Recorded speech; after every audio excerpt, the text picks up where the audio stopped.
I'm watching Washington shift in real time tonight, and the shift isn't loud in the way political explosions usually are. There are no dramatic walkouts on camera, no single speech that defines the moment, no headline that captures everything at once. What I'm seeing instead is something slower and, in some ways, more consequential. A quiet fracture around one central question that no one seems able to answer clearly. What happens after the next decision is made? The immediate trigger was supposed to be procedural. Another funding discussion, another vote framed as necessary, urgent, unavoidable. That language is familiar.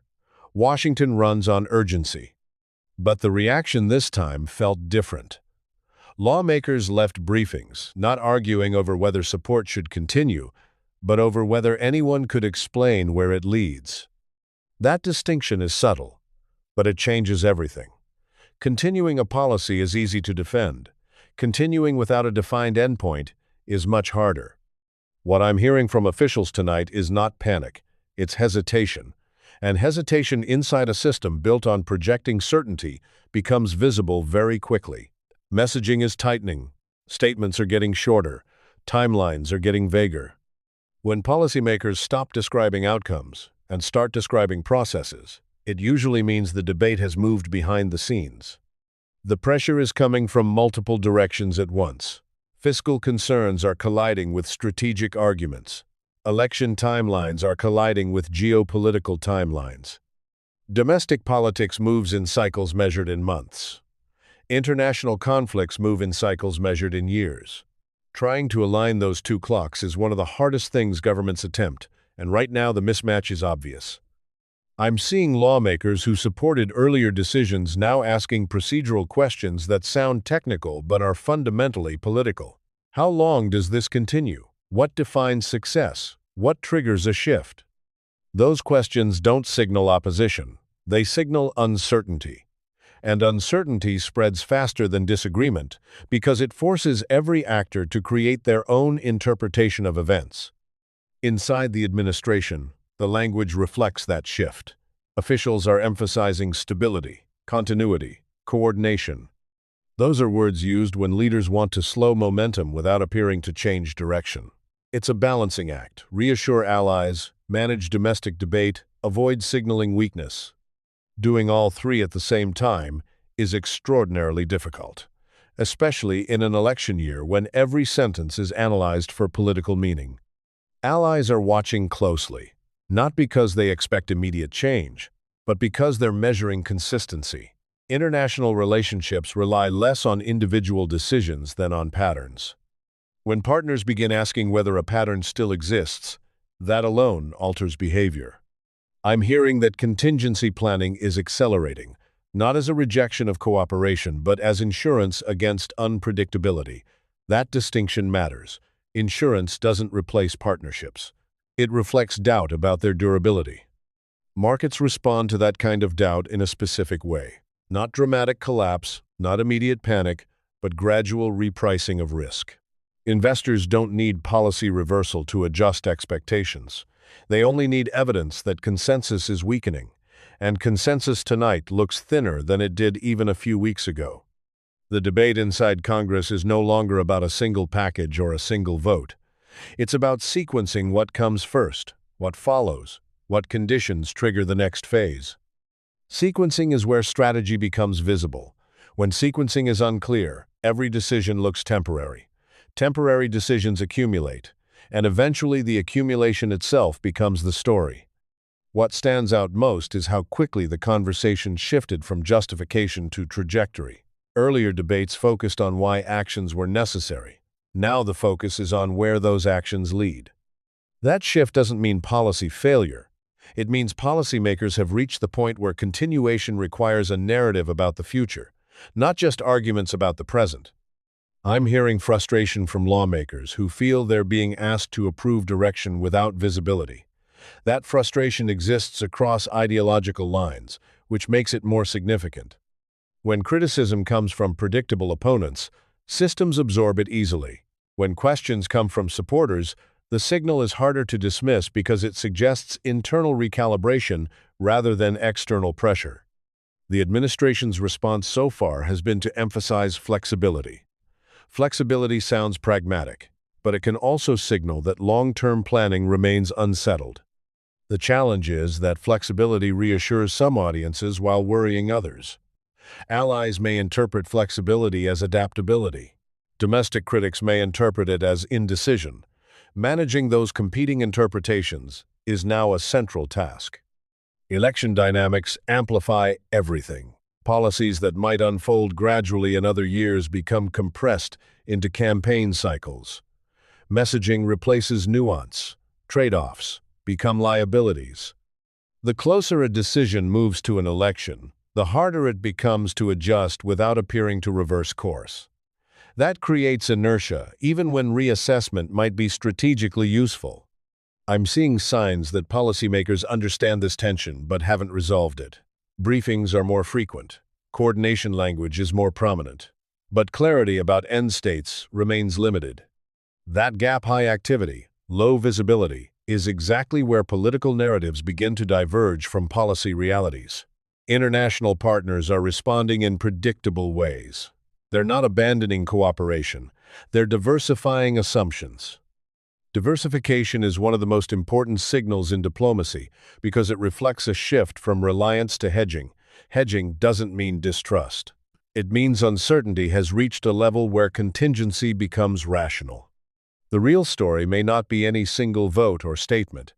It may be the normalization of provisional decision-making. When every step is framed as temporary, long-term strategy becomes harder to communicate, and without communication, public support becomes more fragile. Governments can sustain complex policies if people believe there is a destination. Remove the sense of destination, and support becomes transactional. What I'm hearing repeatedly tonight is the phrase, "next phase," without a clear description of what that phase contains. That ambiguity gives different actors space to project their own expectations. Supporters assume progress. Critics assume drift. Neutral observers assume uncertainty. The policy itself may not have changed, but perceptions around it are evolving rapidly. Inside Washington, perception often matters as much as substance, because perception shapes political tolerance. If lawmakers believe a policy has momentum, they tolerate short-term costs. If they believe momentum is unclear, tolerance shrinks. That's the dynamic I'm watching. Develop not collapse, not reversal, but narrowing tolerance for ambiguity.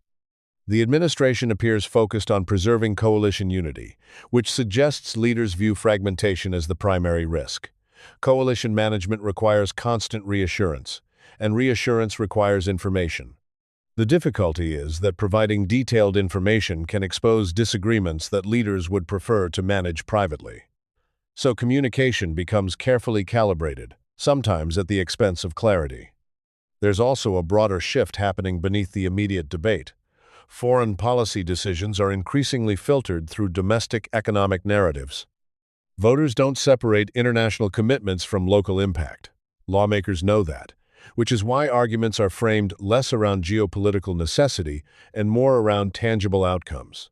That reframing changes the standard policies are judged against. I'm watching messaging evolve accordingly. References to stability are paired with references to cost control. References to leadership are paired with references to accountability. That dual framing reflects an attempt to hold together constituencies that prioritize different things. Success depends on whether those constituencies continue to believe both priorities can be satisfied simultaneously. What happens next depends less on any single decision than on whether policymakers produce a coherent timeline. Timelines create expectations. Expectations create confidence. Without them, even consistent policy can feel uncertain. The next few days will likely focus on narrowing options into something that looks sequential rather than reactive. If a compromise emerges, it will probably be framed as adjustment rather than change. Adjustment allows leaders to maintain continuity while acknowledging pressure. The language of adjustment is one of Washington's most important tools because it signals responsiveness without conceding strategic error. Whether that language satisfies critics is another question entirely. I'm also watching how allies communicate publicly. Diplomatic statements often reveal more through tone than content. Increased emphasis on coordination usually indicates partners are compensating for perceived uncertainty. It's a way of reinforcing stability collectively when individual signals appear mixed. The underlying issue isn't whether support continues, it's whether the narrative explaining that support remains persuasive across different audiences. Narratives require coherence. Coherence requires clarity about goals, timelines, and conditions for change. When any of those elements become blurred, debate intensifies even if policy itself remains largely intact. Tonight feels like an inflection point in perception rather than action. No dramatic reversal, no definitive outcome, but a noticeable shift in how decisions are discussed. Washington is moving from assumption to explanation, and explanation is always harder because it exposes complexity that assumptions conceal. I'm watching lawmakers prepare for extended debate rather than quick resolution. Extended debate slows decision-making but can also produce more durable consensus if managed effectively. The risk is that prolonged uncertainty invites external actors to adjust faster than policymakers anticipate. That's why the next phase of communication matters so much. Clear sequencing, defined objectives, and transparent conditions for change could stabilize expectations quickly. Without those elements, the conversation will continue drifting toward speculation, and speculation is where political narratives harden. From where I'm sitting tonight, the system isn't breaking, it's recalibrating under pressure. Recalibration is normal, but the speed of visible adjustment suggests policymakers understand the stakes are higher than routine legislative disagreement. The challenge now is translating internal reassessment into external clarity before uncertainty becomes the dominant story. What I'll be watching in the coming days is whether leaders shift from describing necessity to describing direction. Necessity explains why something happens. Direction explains where it leads. The moment direction becomes clear, much of the tension dissipates. Until then, every decision carries more symbolic weight than usual, because observers are searching for signals about the future. And that's where things stand right now. Not a crisis, not a resolution, but a narrowing window in which clarity can restore confidence. Washington is still moving, still negotiating, still projecting stability. But beneath that movement is a question that hasn't yet been answered publicly, and until it is, the debate won't quiet down.